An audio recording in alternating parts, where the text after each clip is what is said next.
There were not that many violations for me personally because I would not permit it. We were down in Lexington, Kentucky, and we were supposed to play an exhibition game, and they were going to honor one of my teammates and one of the guys from the other team that had played there. Casey was my roommate. He went to go down and get a pregame meal at the hotel, and they wouldn't serve it. So Casey comes back and tells me that, because I was getting ready to go meet him, he says, "Where you going?" I said, "Well," he says, "They won't serve you down there." So I said, "Well, Casey, that's the best thing he said to me in a long time." And he says, "What do you mean?" I said, "I'm going to go home." Played an exhibition game in Lexington, Kentucky against the Celtics. About 2 in the afternoon, Bill Russell, Sam Jones came to the room with me and Woody Salisbury in it, and they said they weren't playing. We said, "Why?" Sam Jones and Satch Sanders go down to the coffee shop to eat. Russell and I up in the room talking. They called up and said they wouldn't serve them. So right away, I went down to see whether that was true because I wasn't going to sit out unless it's true.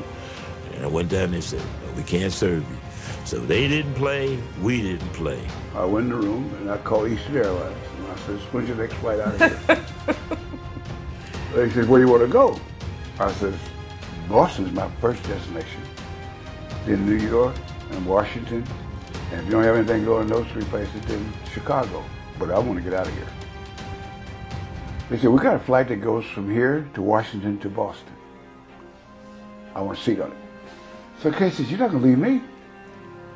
I said, "Okay, 2 seats." Then Sam and Satch came in the room. They says, because they had experienced the same thing.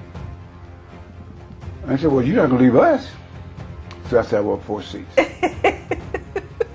And then there's the rookie, we couldn't find, he'd been out for a walk, we couldn't find him. Sam Jones and Satch Sanders go down to the coffee shop to eat. Russell and I up in the room talking. They called up and said they wouldn't serve them. So right away, I went down to see whether that was true because I wasn't going to sit out unless it's true. So I called Red and said, "Red, I'm going home." He said, "Yeah, it's been a long trip. Well, what time's the flight tomorrow?" I said, "Oh, no, it's not tomorrow. I got a 7 o'clock flight out here tonight." He said, "What are you talking about?" I said, "I got a reservation on a flight out here at 7 o'clock tonight." He said, why? What? I said, "Well, went down to eat in the restaurant. They wouldn't serve us. So I'm going to go out and get a good meal." And I went down and they said, "No, we can't serve you." So they didn't play, we didn't play.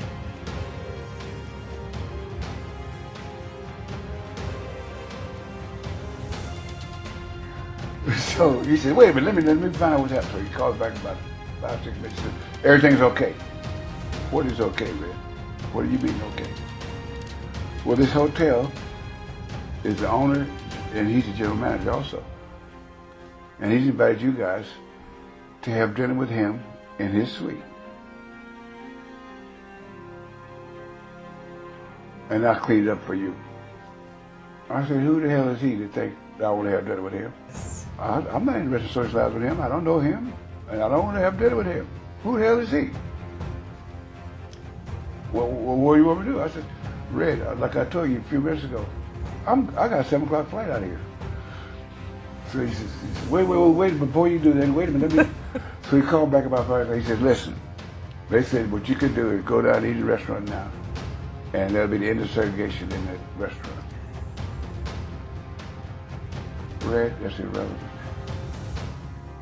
It doesn't make any difference. There's nothing that's going to change the fact that I'm going to be on that 7 o'clock flight. There's nothing he can say, or anybody can say, to change that. I said, because, apologies come up shaky to me. But the reason I say that is that if you're sorry you did something, why did you do it in the first place?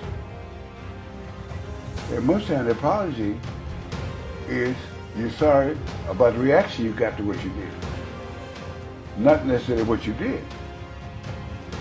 And see, I think I can separate that. So Red had a choice.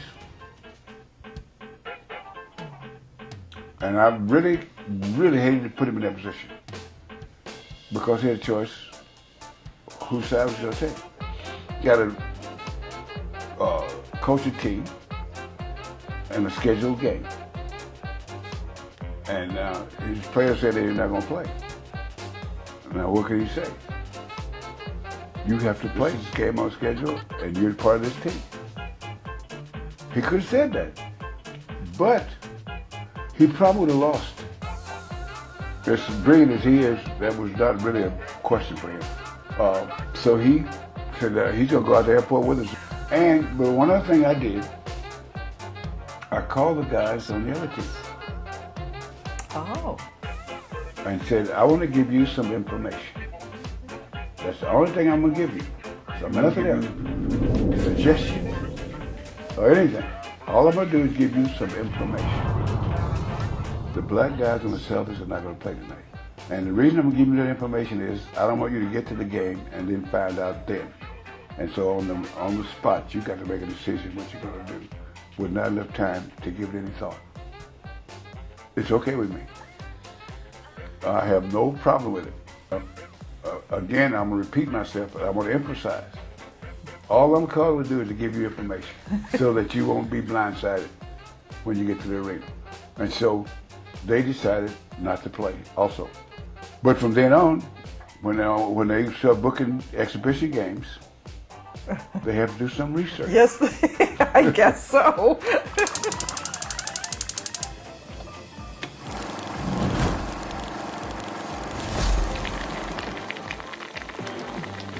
His name is Isaiah Thomas, and these hands pull the trigger for